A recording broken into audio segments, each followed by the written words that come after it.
Greetings, everyone. This is the Hipster Snek, and today I'm trying out Examination of Fear. I downloaded these games and many others uh, weeks ago, and I'm only just now getting to them. So, as I recall, I think this was one of those analysis test survey style games. But honestly, I kind of enjoy them. There's a certain charm to them, even when many of them tend to go wacky, woohoo, zany towards the end. But you know what? Maybe there's something to it. Maybe that's the point. Hi, head examiner. Welcome to the RPE examination module. Hi, This is an examination for the entrance in our organization. cool. We are going to show you a few images, and you will choose if they seem scary or not. Please be honest towards your answers, as it is for your own safety. And yes, your choices will have consequences. Good luck. Well, at least they're honest. Honestly, like, here's the thing: fear is really, really, really subjective.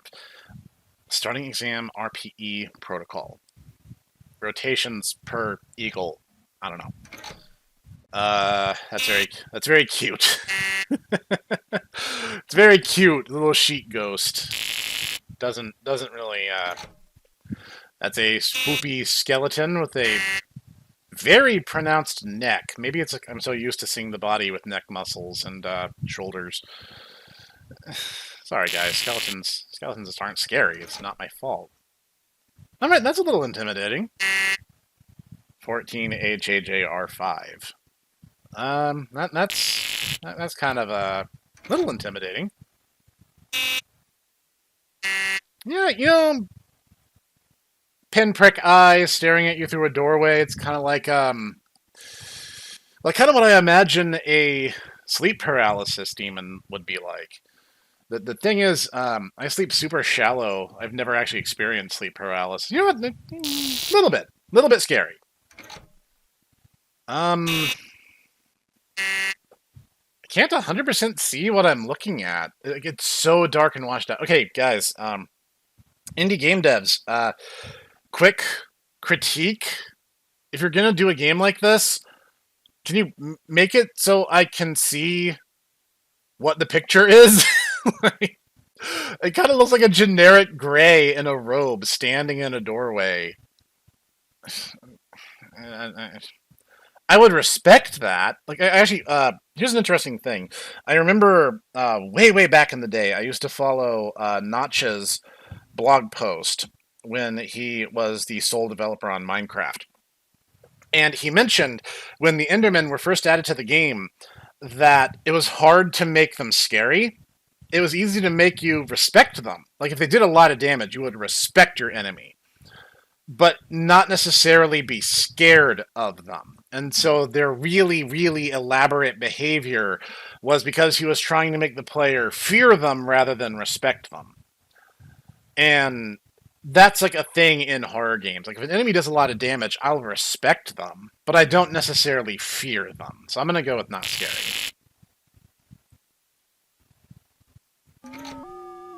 Huh.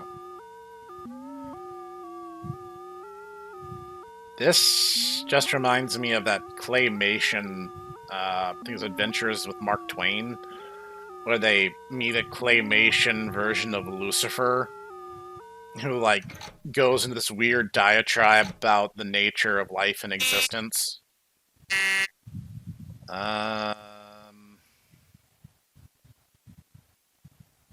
It doesn't send chills down my spine, and looks like it has mouths for eyes. Yeah, no, I'll give it that one. That one's pretty good. What am I looking at? It kind of looks like a flower with maybe some spikes sticking out of it.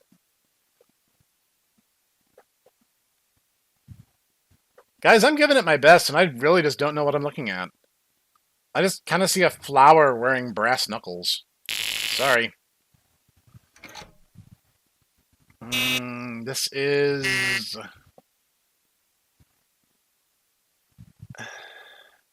This is starting to feel more like a Rorschach test than an assessment of fear. To me, it looks like it's a zoom in the lower half of someone's face. like the two dark spots there in the center, like roughly the center, like the nostrils, and then like teeth, and then there's like a really jaggedy chin. It's like a Titan from Attack on Titan if it had the chin of a Devil Joe. That's such a weird comparison, but that's what I see because it's so washed out. Okay. Now I'm being. It's here. Or it's sheer. One or the other. That's neat. Some generic metalhead. If I met it in a dark alley, I guess I'd be intimidated. Sorry, like, no. It's not. Another. So many of these are so overexposed. Like, everything here is just a little bit deep fried. Um, it's hard to see. It's so grainy. It's so washed out, and it's so dark. Um,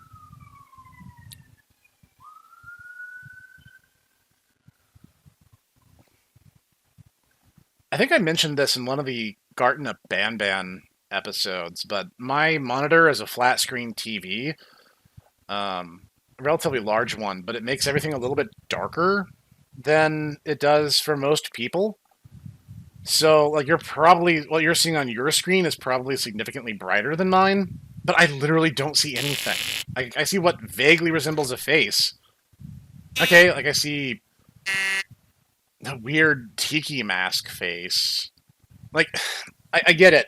Like, guys, I've read the Haunted Godzilla creepypasta cartridge story too.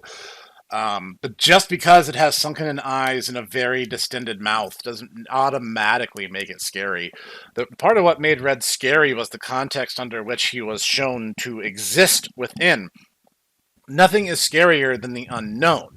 And also, Cosby Daft is just a fantastic artist. So this is just like it's just a mask with a big mouth. Like, maybe I'm spiraling towards a bad end. That's just the test proctor. Oh, he's scary regardless. Okay. Test subject alive. Last I checked. We're walking through the woods because that's always a great idea. But, like, you see, that's like a thing, right? Like an analog horror, it's always like some random hiker out in the middle of nowhere, and they just like, oh, and then the monster set a trap and ate them, and I'm just like, that'll never happen to me because you can't like, pay me enough to leave my apartment.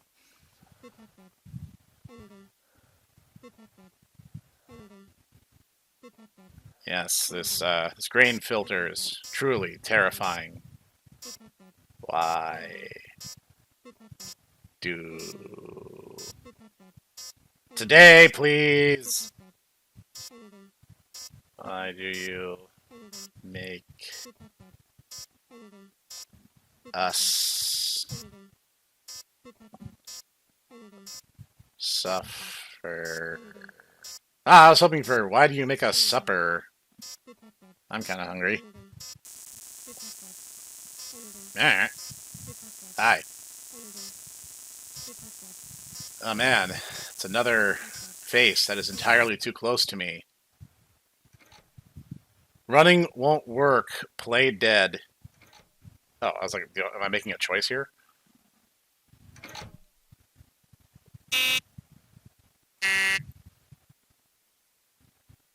Wait, was that a literal command? Am I supposed to just not do anything? Am I just, like, not supposed to touch or do anything because it told me to play dead? Well, let's give it a minute and see what happens.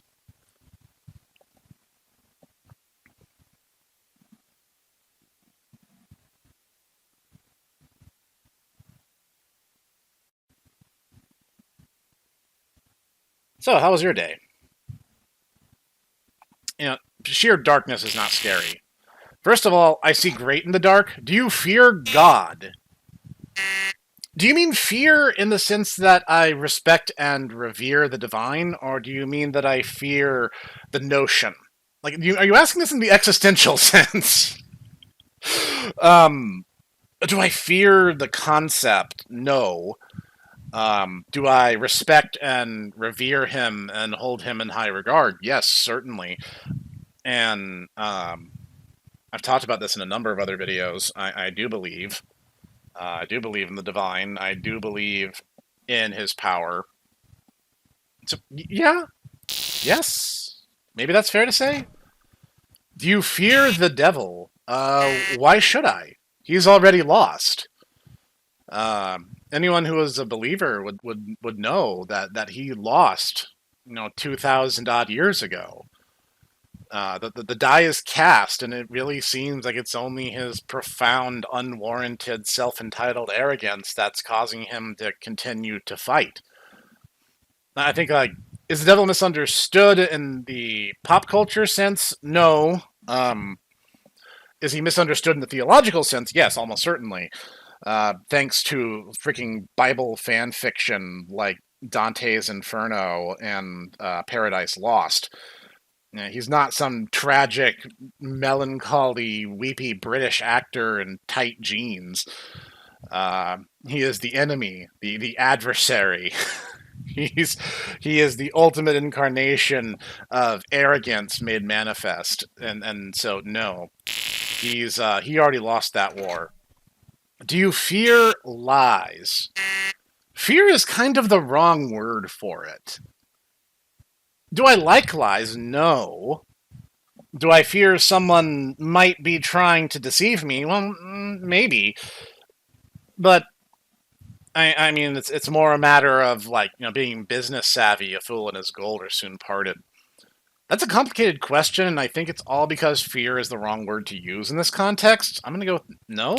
I wouldn't say fear lies. Do you fear the truth? I think that's an interesting question. The answer should be no. If you live in truth, whether in the immediately obvious or the broad philosophical sense, then life becomes so much easier. Do you fear losing your loved ones?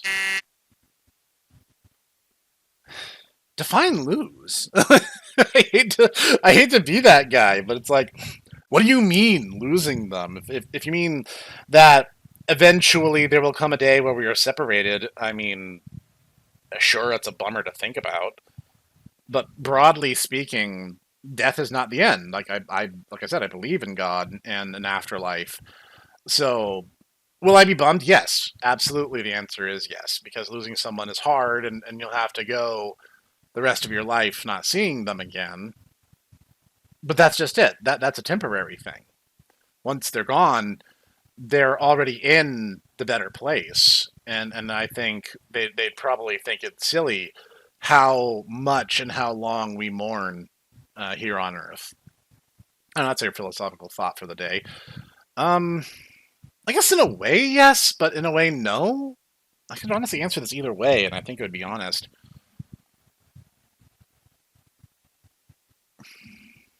In the immediate, yes. So let's go with yes. Do you fear love? That's a very interesting question. I think the vast majority of people would instinctively, like almost reflexively, say no, but in a way, that's kind of a difficult thing for me to admit. I am severe on the introversion spectrum. Um, Maybe not the most severe. I can talk to people. I even kind of have the gift of gab from my years in retail. Um, but broadly speaking, I value freedom more than I value companionship. And the idea that someone could fall in love romantically with me of all people, um, with me of all people, is kind of weird in an existential sense. And if you mean love in the more broad, multi-purposed Greek sense of the words, um, Kind of, yeah. Um, First off, I don't like giving up my time easily. Um, and even then, I've been on the reverse. I've fallen head over heels for someone who wasn't that into me, and that was a really painful experience. I guess in a way, the answer is yes. I guess broadly, the answer is probably yes. Do you fear death? No, this one's actually pretty easy for me. No, because as I've already, I need to kind of get off my evangelistic soapbox today. But that's where these games take me. It's not my fault. These games take me to the door of these philosophical questions, and in many cases, I've already thought about this stuff before, and the answer is no. Why should I fear death? Do you fear suffering? Suffering, uh, in life, suffering is non-optional, or rather, I've heard it said, pain is mandatory, suffering is optional. Um, like, do you bask in it after the fact? Um, in and of itself, like torture or deprivation, um, those aren't the things that motivate me to go to work every day. I'll be honest. Um, yeah, I guess broadly the answer is yes. I'm not so hard or cool as to say no. Do you fear yourself? Maybe once I did, but no, no. I'm thinking the engineer's tack to this. You fear me? You cheeky, cheeky little monkey. Ah, going the creepy lullaby route now, huh? Alright. Each their own. So, like, if this is back in the forest, where's Mr. Face? The dude who, like, would not back off. Alright. We have inverted perspective now. You don't know how many of us died here. I don't. Why don't you tell me? They killed everyone. I could have called my family. I saw it right in front of my eyes. They killed everyone. I could have called my family. Torn apart into flesh and blood, which is, yeah, generally what people are made out of. I could not save them. All I did was pray that I wasn't next. The dark red is sometimes kind of hard to... Why did you not help me, God? Because God is not a cosmic vending machine. Like, here's the thing. We were not promised that God would deliver Examination us... recorded. Hi. You will be mailed your results by the next Sunday. Thank you. Have a good day. Okay. Was that little ending monologue customized to my answers, or would that have happened regardless? Okay, that seems to be the end of the game. So, as I was saying, God is not a cosmic vending machine. We were not promised that God would make things good or easy or convenient for us. In fact, we were actually promised precisely the opposite of that. In this life, you will have trouble, and like that's the point. Like if life was perfect, what would you learn? If everything was perfect and convenient, and you never ever had to fight or strive or believe or argue anything ever, what's the point? What have you gained? You would walk away probably a worse person than you started. And this middle school level theology of oh God not real because bad thing happened is the most juvenile argument one can make. In the face of tragedy, sure you can ask questions like oh where was God when this happened, but God's always here, and we were never promised physical deliverance. And it's very humanist to consider only the material. Uh, Now, okay, ups and downs. Ups, decent design, decent game length. You gave me some stuff to chew on and think about. I don't mind being asked challenging questions, especially when they actually cause me to stop and take stock of the situation. I rather enjoy that, truth be told. You had decent presentation. You have a very clear interface. You clearly have something happening story wise, which kind of leads me into the bad. A lot of these games are anchored in vagary, and here's the thing: you have introduced a ton of questions that you're never going to answer, and so when the player has finished the game, the default reaction 99% of the time will be irrelevancy.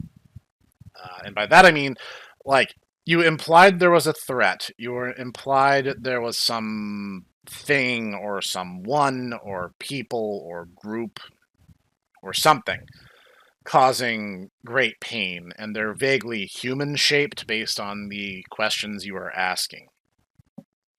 So cool. You have an intrigue plot set up, but this would be like episode one of an analog horror series. And you would then need to actually start giving more information. The problem is in horror is vagary works in the short term, and it becomes much more complicated if you try to roll with vagary and never, ever, ever clarify anything. You run into the Scott Cawthon problem, where it works in a couple instances, and you can toy with the vagary for a while, but eventually your hand will be forced. Like, I like what you did. You have the concept, you have the beta build for something bigger. Now stop hiding behind vagary and start producing a story. I know, because nothing is scarier. The unknown is the scariest concept because the imagination will fill in the rest. But you got to do more. Games are, by definition, a narrative medium. Even if the story is simple, you got to do something with it. So, Tejas, Joshi, I like what you've done. I'd like you to do more. I would like for you to take this concept and build upon it.